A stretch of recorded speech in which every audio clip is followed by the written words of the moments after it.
Are you ready to be consumed by fear? Join us on a journey through the dark and twisted forests, where the Wendigo lurks and the hunters become the hunted.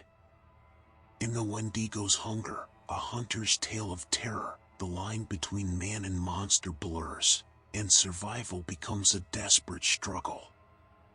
Don't forget to like, share, and subscribe to stay up to date on the latest spine-chilling tales. Chapter 1: The Hunter's First Encounter. The wind howled through the trees, biting at Megan's cheeks as she trudged through the thick snow. She had been hired to lead a group of hunters through the remote Alaskan wilderness, but the sudden blizzard had left them stranded and disoriented. As they stumbled blindly through the snowdrifts, Megan heard a low growling sound in the distance. She froze, listening intently. The growling grew louder and closer until they could see a figure emerging from the swirling snow. It was a massive creature, with long limbs and glowing eyes that seemed to pierce through the darkness. Megan recognized it immediately as a Wendigo, the malevolent spirit of the forest. The hunters fumbled for their guns as the Wendigo charged towards them, but its movements were too quick and agile. One by one, the hunters fell to its relentless attacks until only Megan remained. With a trembling hand, she raised her gun and took aim. The Wendigo paused for a moment, as if sizing up its prey, before lunging towards her. Megan fired her gun, but the bullet only grazed the Wendigo's shoulder. It let out a blood-curdling howl and charged towards her once again. In a desperate move, Megan grabbed a nearby tree branch and swung it towards the creature. The branch connected with the Wendigo's head, sending it crashing to the ground. As the Wendigo lay motionless in the snow, Megan breathed a sigh of relief. But as she turned to leave, she heard a faint whisper on the wind, a warning from the forest itself. With a shiver, Megan knew that this was only the beginning of the Wendigo's hunger. Chapter 2: Lost in the Whiteout. The blizzard had only grown worse since Megan's encounter with the Wendigo. The snow whipped around her, creating a blinding wall of white. She stumbled forward, trying to retrace their steps, but the blizzard had erased any trace of their path.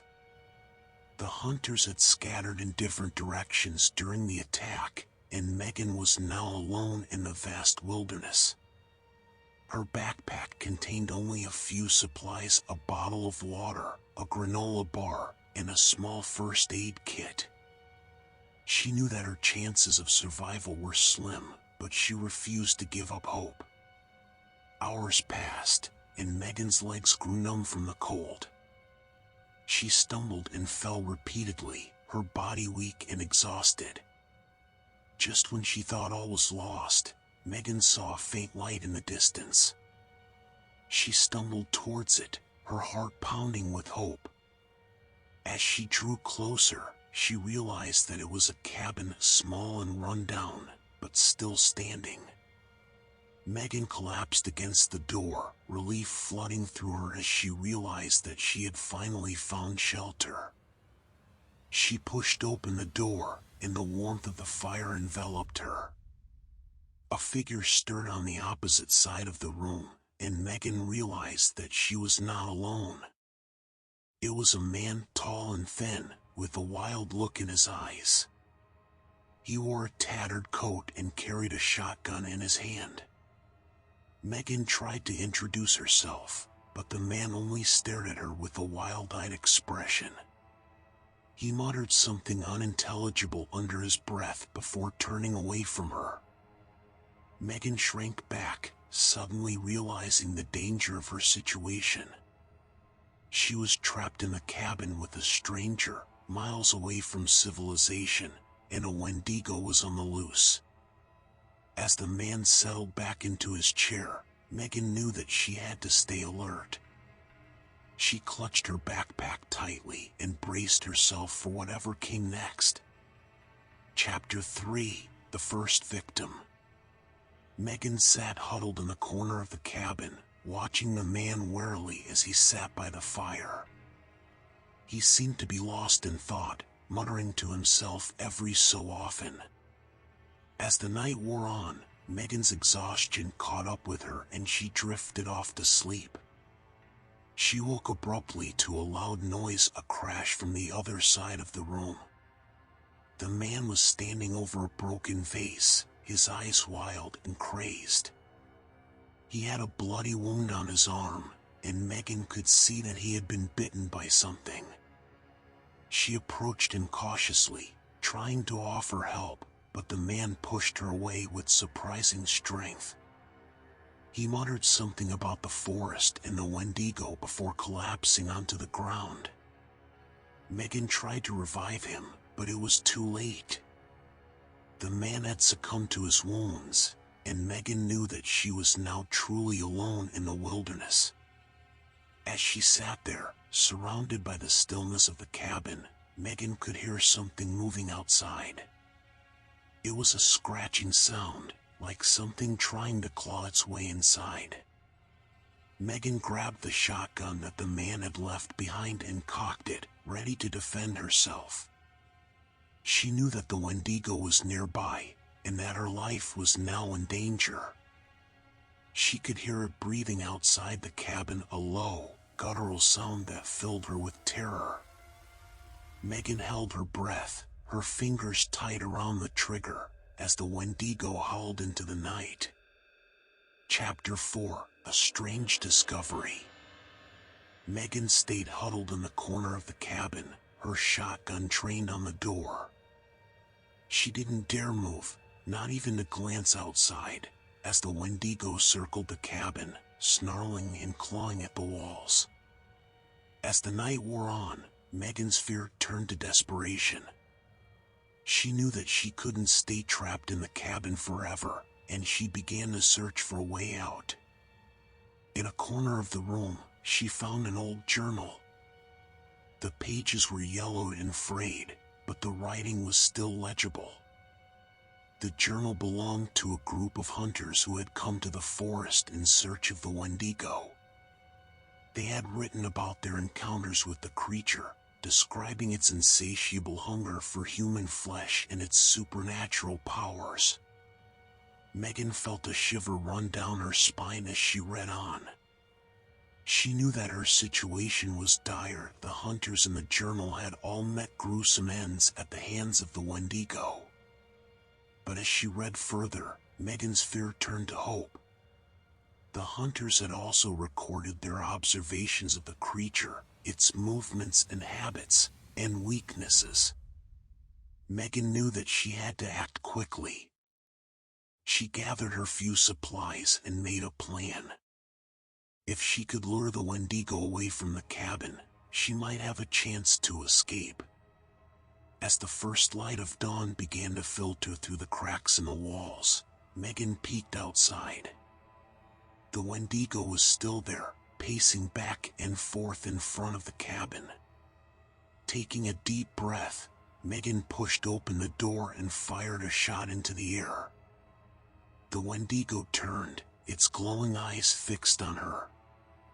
Megan ran, her legs pumping as fast as they could go. The creature was hot on her heels, its claws scraping against the ground. As she ran, Megan spotted a large rock outcropping in the distance. She sprinted towards it, knowing that it was her only chance. With a final burst of energy, Megan reached the outcropping and clambered up onto the rocks.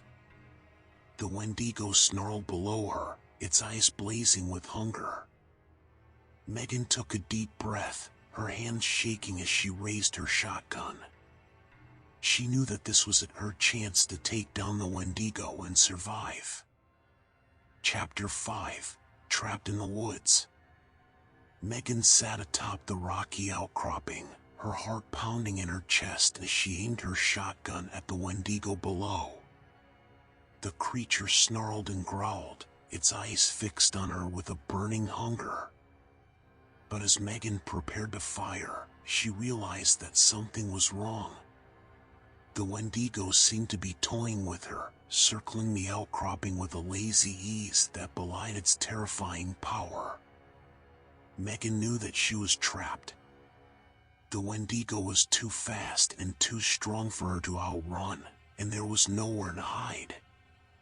As the day wore on, Megan sat atop the rocks, watching as the Wendigo circled below. She knew that she had to find a way to escape, but she couldn't think of a way out. As the sun began to set, Megan felt a sudden surge of despair. She was alone in the wilderness, surrounded by a monster that wanted nothing more than to devour her. But just as she was about to give up, Megan heard a sound in the distance. It was the sound of an engine, the unmistakable roar of a motorbike. Megan scanned the horizon, her eyes searching for the source of the noise. And then she saw it, a small figure on a motorbike, riding towards her at breakneck speed. It was a young girl, no more than 16 years old, with long blonde hair and a fierce determination in her eyes. She skidded to a stop beside the outcropping, her bike throwing up a cloud of dust and debris. "Get on," she shouted to Megan, holding out a hand. Megan didn't hesitate. She grabbed the girl's hand and climbed onto the back of the bike, holding on for dear life as they roared away from the Wendigo and into the woods. As they rode, Megan couldn't help but wonder who this girl was and how she had managed to find her in the middle of the wilderness. But for now, all that mattered was that she was alive, and that she had a chance to escape the Wendigo's grasp. Chapter 6: Unholy Howls in the Night.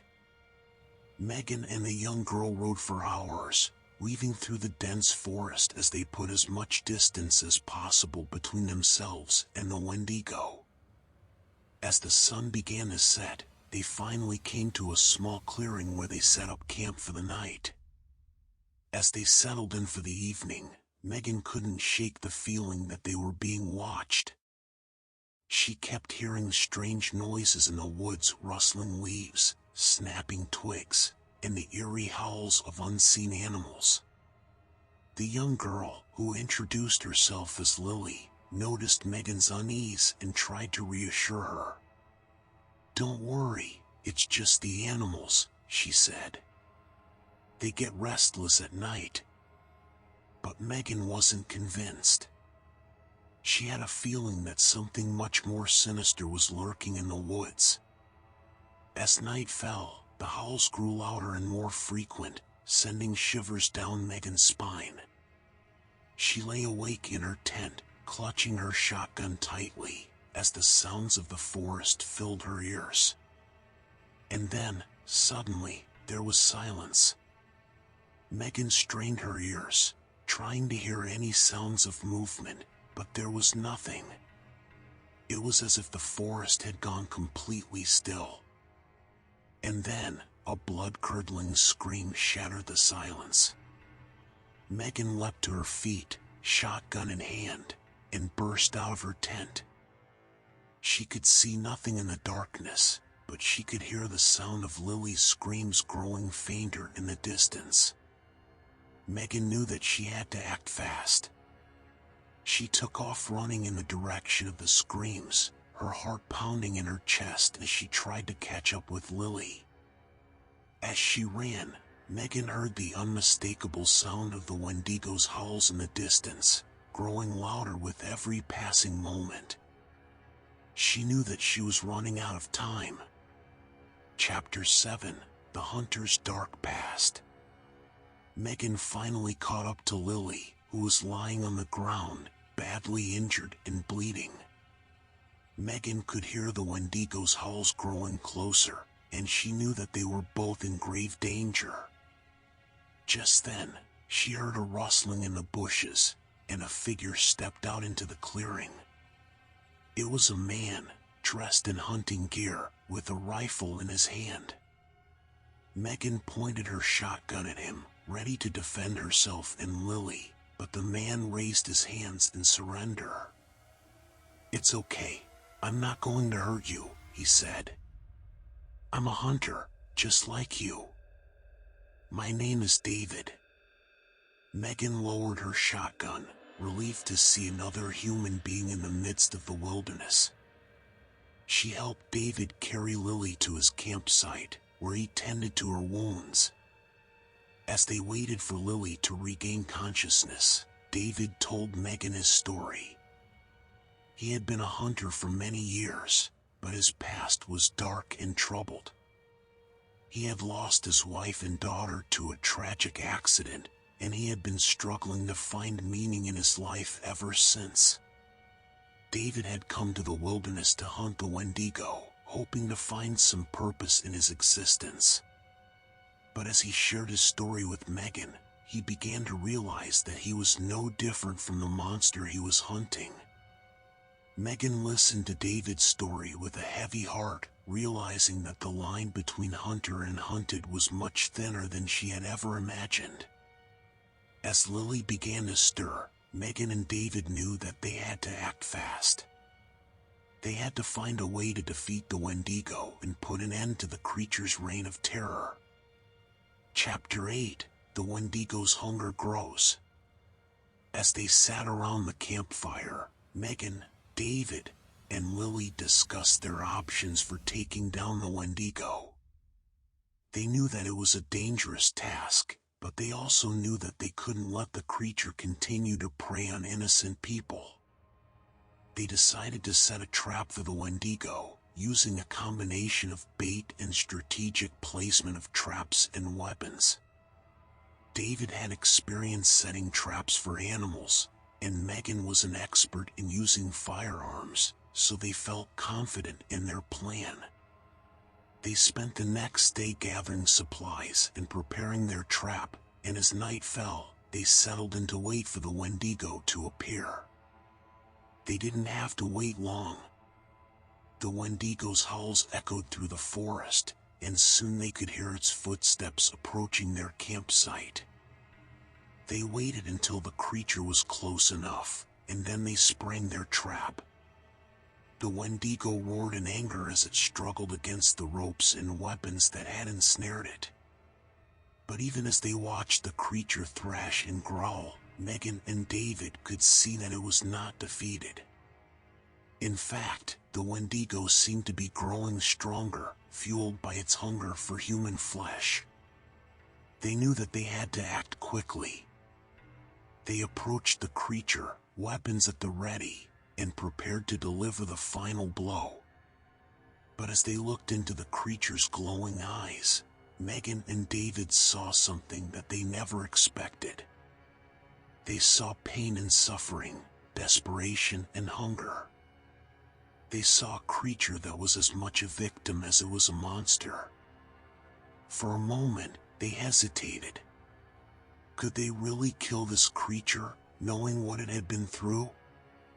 But before they could make a decision, the Wendigo broke free from its bonds, and all hell broke loose. Chapter 9: The Betrayal. The Wendigo's escape from their trap had caught Megan, David, and Lily off guard, and they found themselves in a dangerous and chaotic situation. The creature had already injured David, and Megan knew that they were no match for its strength and ferocity. They needed to come up with a new plan, and fast. As they regrouped, they noticed something strange. Lily was acting oddly, almost as if she was in a trance. They soon realized that the Wendigo had somehow possessed her, using her body as a vessel to continue its rampage. Megan and David were horrified, but they knew that they had no choice but to stop the creature, no matter the cost. They chased after Lily, hoping to find a way to separate her from the Wendigo's control. But as they got closer, they were ambushed by a group of hunters. These hunters were different from David. They were ruthless and bloodthirsty, and they had been hunting the Wendigo for years, using any means necessary to kill the creature. Megan and David were shocked to discover that Lily had been working with these hunters all along, betraying them in order to bring them to the Wendigo. But as the hunters prepared to kill the Wendigo, Megan realized that this was not justice. This was murder. She knew that they had to find a way to stop both the hunters and the Wendigo before more lives were lost. Chapter 10: A Desperate Plan. Megan, David, and Lily were trapped between the Wendigo and the hunters, with no clear way out. They knew that they needed a plan, and fast. Megan suggested that they try to reason with the hunters, to convince them to spare the creature's life. But David was skeptical. He had seen firsthand how ruthless the hunters could be, and he didn't think that they would listen. Lily, still under the Wendigo's control, suggested a different plan. She proposed that they offer the hunters a trade, the Wendigo's freedom in exchange for the hunters' safety. Megan and David were hesitant, but they knew that they didn't have many other options. They agreed to the plan, hoping that they could convince the hunters to see reason. They approached the hunters cautiously, explaining their plan and begging for mercy. At first, the hunters were skeptical, but Lily's persuasive words and the promise of safety finally convinced them to agree. Megan and David couldn't believe their luck. They had found a way to save the Wendigo and stop the hunters, all without anyone else getting hurt. But as they prepared to set the creature free, they realized that there was one problem. The Wendigo was still hungry, and they had no way of knowing if it would continue to hunt humans once it was free. Megan and David knew that they couldn't take that risk. They needed to find a way to satisfy the creature's hunger, once and for all. Chapter 11: The Wendigo's Laughter. Megan and David realized that they needed to find a way to satisfy the Wendigo's hunger without putting more humans at risk. But how? They decided to try luring the creature away from humans by offering it the meat of a wild animal. It was a risky plan, but it was the only one they had. They set off into the woods, searching for a suitable prey. But as they walked deeper into the forest, they began to hear something strange. It was a low, eerie laughter, coming from somewhere deep in the woods. Megan and David knew that it was the Wendigo, and they knew that they were in danger. The laughter grew louder and more sinister, and soon the creature appeared before them. Its eyes glowed with an otherworldly light, and its skeletal frame towered over them. Megan and David were terrified, but they stood their ground. They offered the creature the meat of a freshly killed deer, hoping that it would be enough to satisfy its hunger. At first, the Wendigo seemed to consider their offer.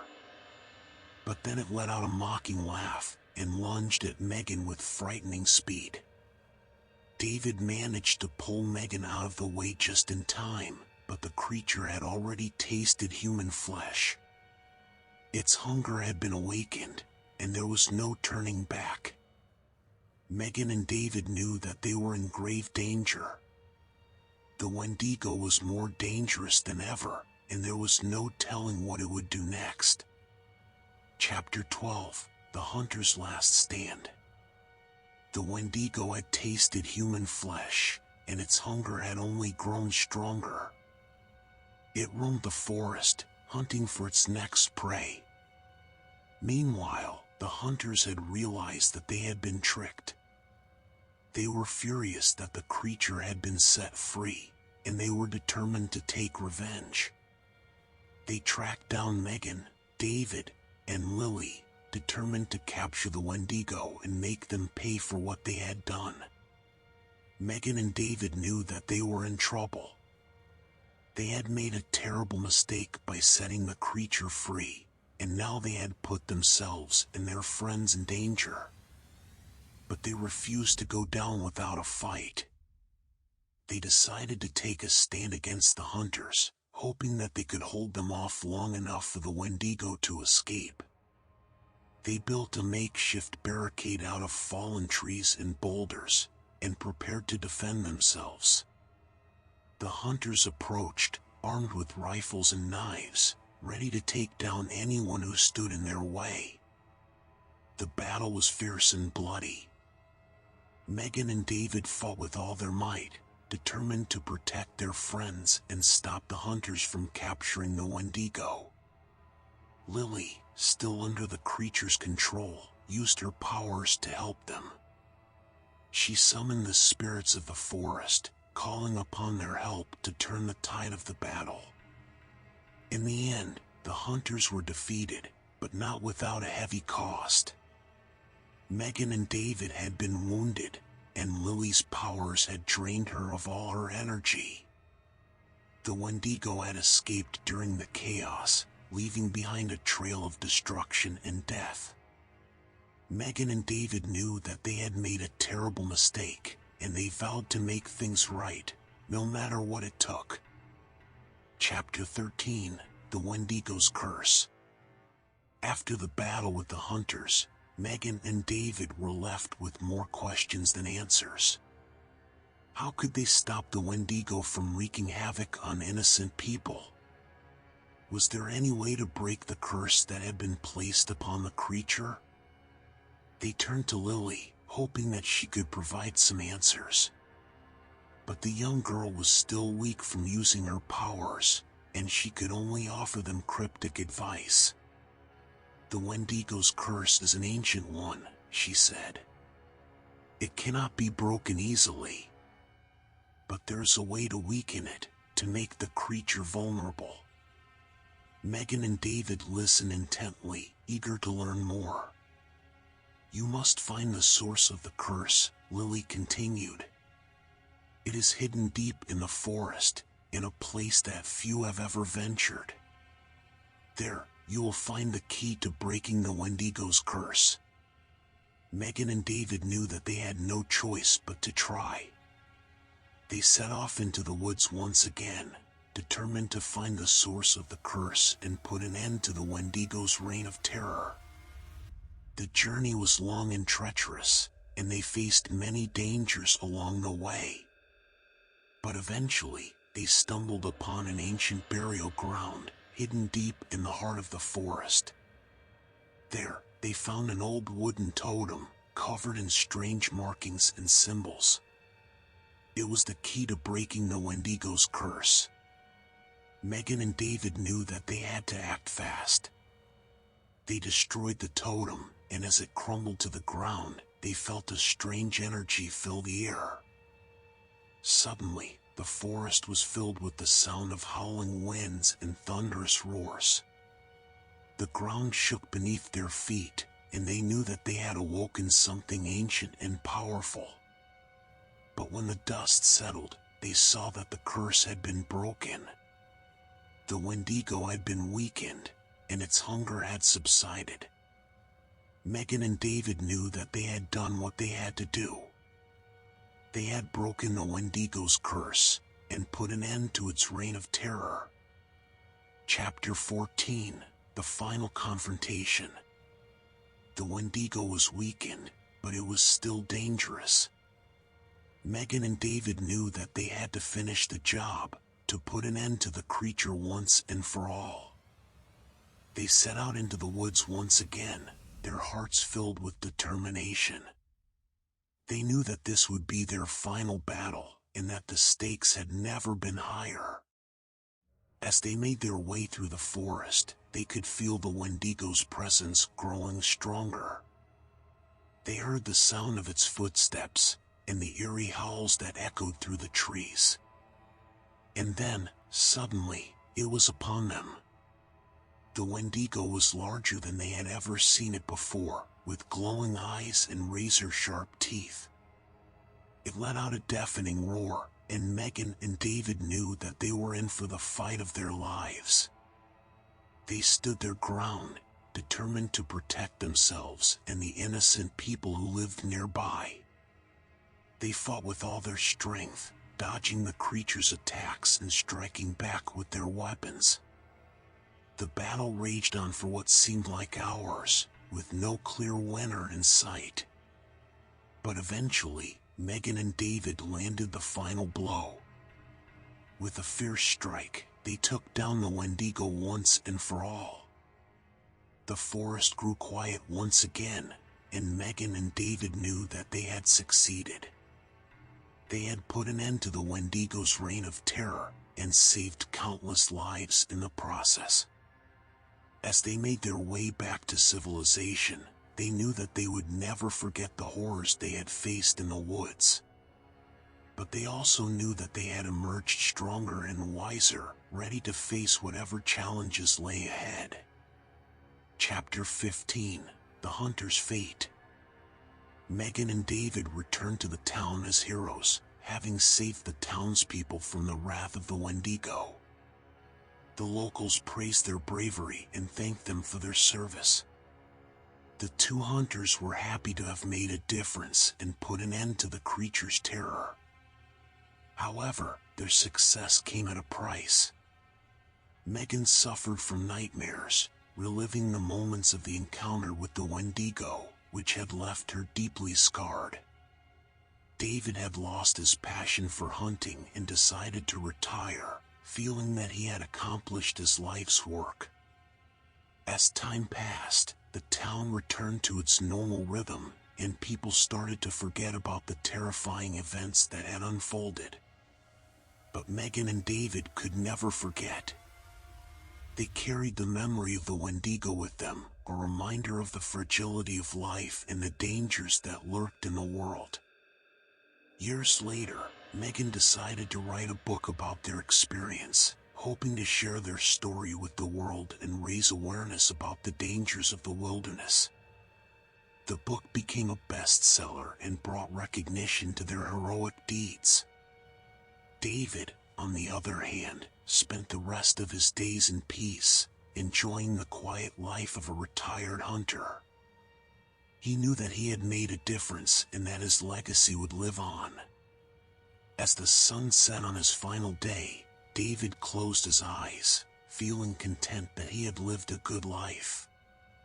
He smiled, knowing that he had done his part to protect the world from the evil that had once lurked in the woods. The end.